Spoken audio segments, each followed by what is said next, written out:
ফাইলত আবদ্ধ সম্পৰ্ক আপুনি যদি হঠাৎ পাই যায় নিকট বন্ধুৰ মৃত্যুৰ বাতৰি কেনে লাগিব আপোনাৰ বুকুখন দুৰু দুৰু কঁপি উঠিব নে দুচকুৰে লটক সৰিব মোবাইল অথবা কম্পিউটাৰৰ গেলেৰী খুচৰি খুচৰি দশক পুৰণি বন্ধুৰ আপোনাৰ ফটোখন বিচাৰি আভিজাত্যৰ সামাজিক মাধ্যমত আপোনাক ভাল লগা ফটোখনে আপলোড কৰিব প্ৰিয় কবিতাৰ পংক্তি এটিৰে লিখিব বন্ধু কিয় গলা ওম শান্তি ওম অথবা বহুজনৰ দৰে আপুনিও লিখিব ইংৰাজী শব্দৰ কেইটামান নিৰ্ধাৰিত বাক্য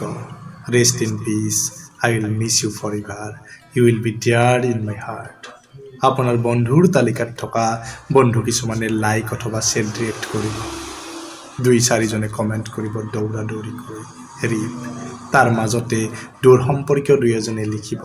আপোনাৰ উত্তৰলৈ অপেক্ষা নকৰি কেতিয়া কেনেকৈ শুনি বেয়া লাগিল ওম শান্তি ওম আপুনিও কমেণ্টত লাইক অথবা লাভ ৰিয়েক্ট দি উত্তৰ দিব ভাল আছিল জীৱন এনেকুৱাই আৰু তাৰ মাজতো আপোনাৰ বন্ধুৰ তালিকাত 2-4জন এনে মানুহ ওলাব মোবাইলটো স্ক্ৰল কৰি দৌৰা দৌৰিকৈ অথবা উদাসীন হৈ কেপশ্যন নপঢ়াকৈ লিখিব নাইচ পিক ধুনীয়া হৈছে ৱাও ইত্যাদি ইত্যাদি আপুনিও হয়তো সিহঁতৰ অজ্ঞতা অথবা অৱহেলাৰ চূড়ান্ত ৰূপ দেখি মনে মনে থাকিব নীৰৱে হাঁহিব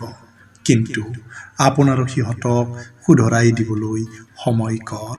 2-3 দিনৰ বন্ধু মহলৰ নিয়মীয়া আড্ডাত মাজে মাজে ওলাব বন্ধুৰ সৈতে আপোনাৰ সান্নিধ্যৰ কিছুমান মুহূৰ্তৰ কথা আবেগিক হৈ পৰিব আপুনি তাৰ কিছুদিন পিছত গৰম চাহ অথবা কফি নহ'লে ৱাইন ভৰ্তি গ্লাছত চুমুক দি হাতত চিগাৰেট লৈ ৰঙীন দুনিয়াত ঘূৰিব আপুনি পাহৰিব সকলো you will be there in my heart বুলি কোৱা মানুহজনক ঠিক এটা বছৰৰ পিছত আভিজাত্যৰ সামাজিক মাধ্যমে ৰিমাইণ্ড কৰি দিব শ্বেয়াৰ ইয়ৰ মেমৰি আপুনি হয়তো শ্বেয়াৰ কৰিবও পাৰে নকৰিবও পাৰে এনেদৰে ভাৰ্চুৱেল পৃথিৱীৰ আনলিমিটেড মেমৰিত এদিনৰ হৃদয়ৰ গেলেৰীত সংৰক্ষিত সম্পৰ্কবোৰ চিৰদিনৰ বাবে জাংক ফাইল হৈ ৰৈ যাব না ক্লিন কৰিব পাৰি না ৰিষ্ট'ৰ কৰিব পাৰি নমস্কাৰ